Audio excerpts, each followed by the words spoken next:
చాలా మట్టుకు పోయినాయి కదా మనీ. అవును చాలా మట్టుకు అవును చూసాను నేను కూడా యూట్యూబ్లో. పెట్టారు, చాలా మట్టుకు పోయినాయి.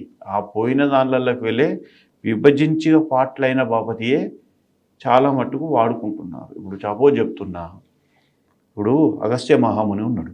అవును అగస్త్య మహాముని చాలా గొప్పోడు. అవును ఏనా, సముద్రాన్నే ఒక ముక్కలో పీల్చిన మహాజ్ఞాని. అవును కాబట్టి ఆయనే ఈ కలియుగంలో, కలియుగం ఆయుష్ ఎంత? 4300 4,000 4 లక్షల 4,000 4332 సంవత్సరాలు. ఎట్లయితుంది ఇప్పుడు మనకి శ్రీకృష్ణుడు భగవద్గీత చెప్పి ఇప్పటికి 5,000 సంవత్సరాలు అంటే చెప్పి వాళ్ళు పుట్టి కాదు చెప్పి ఇప్పటికి ఒక 5,000 సంవత్సరాలు అని చెప్పేసి మనకి చాలామంది కూడా స్టేజ్ల మీద చెప్తే విన్నాను నేను చాలామంది. ఇప్పుడు మన 4,000 సంవత్సరాలు అయిపోవాలి కదా.